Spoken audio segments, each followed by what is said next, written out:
Oh dear go-getters, hope everyone is doing well, guys. Oh guys, I'm also good,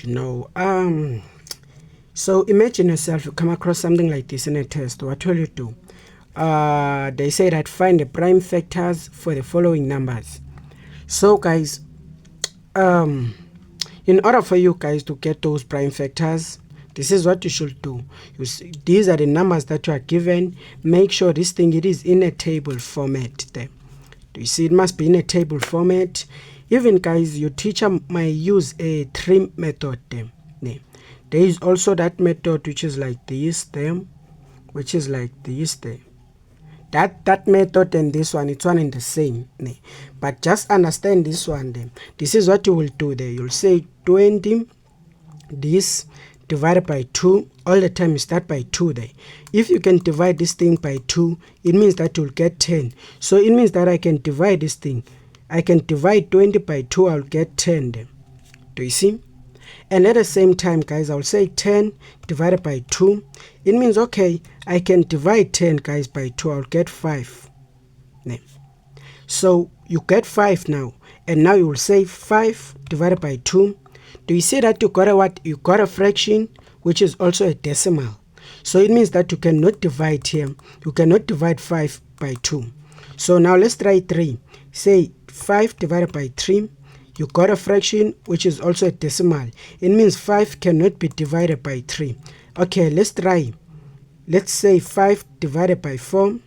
So it means that you got a fraction which is also a decimal, meaning that you cannot divide that by 4. Okay, let's try 5. 5 divided by 5. Oh, I get 1. So it means that if there I can divide here by 5, I'll get 1. All of these things. Simul says that the prime factors of 20, it's 2 times 2 times 5 there. Do you see this thing? Yeah. And all of these things, guys, you can even write it in this form there of saying that we got 2 2's multiplied by 5. You leave your answer like this then. Then what about for this one, guys? This one, 28. 28, guys, you'll say 28 divided by 2.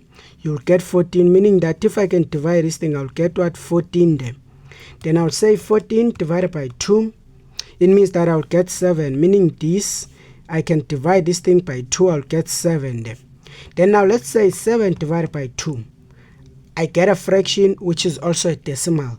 Let's try 7 divided by 3. I got a fraction which is also fraction.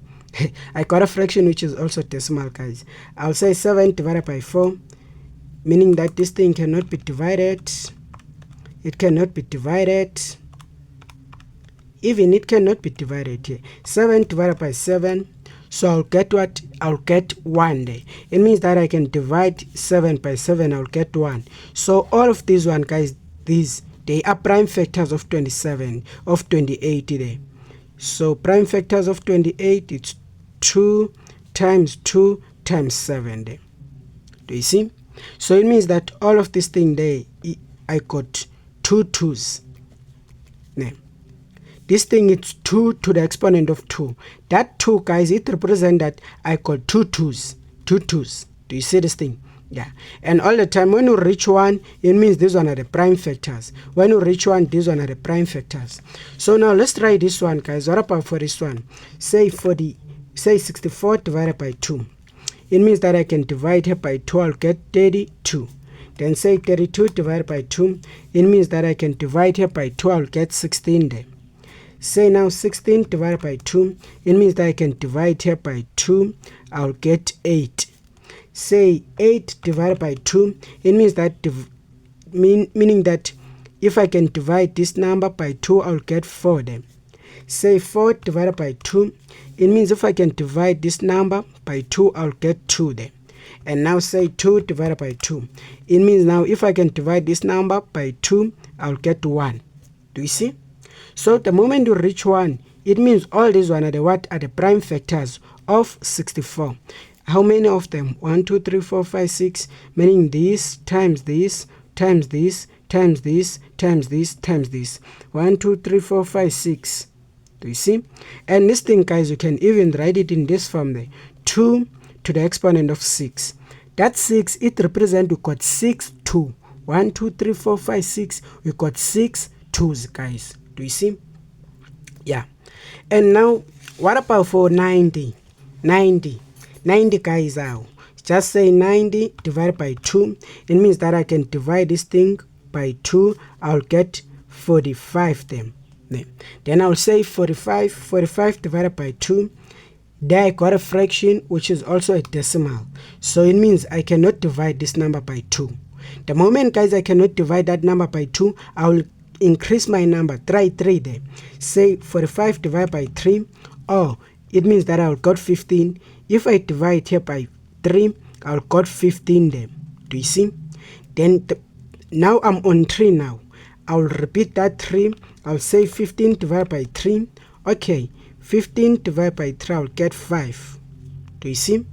So now I'm on 5 there. I'll say 5 divided by 3. I get a fraction there. It cannot be divided. 5 divided by what? By 4. I got a fraction there. It cannot be divided. 5 divided by 5. I got this number there. Meaning that this divided by 5, I'll get 1 there. So it means all these one are the prime factors of 90. It's 2 times 3 times 3 times 5. These 2, 1, I'll write them like this then. To the exponent 2 and times 2, which is here, it's 90. That 2, guys, it's a 3 to the exponent of 2. It represents that I got 2 3s. Yeah, take note about that. Final answer. Then what about for this one then? Then for this one there, it's 120 divided by 2, meaning that I can divide 120 by 2, I'll get 16. 16 divided by 2, I can divide 16 by 2, I'll get 30. And say 30 divided by 2, it means I can divide 30 by 2 by 2, I'll get what? I'll got 15 there. Then say 15 divided by 2, it means that I cannot divide this thing. Do you see? I cannot divide this thing there by 2. So now let's say 15 divided by 3, it means that I can divide here by 3, I'll get 5 there. And now I'll say 5 divided by 3, it means I cannot divide 5 by 3. 5 divided by 4, it means that I cannot divide 5 by 4. I'll say 5 divided by 5. So it means that here I'll get 1 there. Do you see? So now what I will do, the moment I reach 1, these are the prime factors. Meaning now the prime factors of 120 will be this times this times this times this there. Do you see? Yeah, and all of this one there, I can even write it like 2 to the exponent of 3 because they are repeating 3 times, guys. And write all the other ones like this there. So this one, guys, it's a final answer. How do you check your final answer? You just say 120, then you press equal, then you say shift, then you say fact there. This is what you should get. Even here, you can just say 90 equal shift fact there. This is what you should get. Do you see? Yeah, this thing, guys, it only happen on occasion. If you got a occasion, you are lucky, but if you don't have a occasion, you should just understand the approach and do not doubt yourself, because doubting yourself kill your confidence. Thank you, guys, for your time. All the best, by the way, in your studies.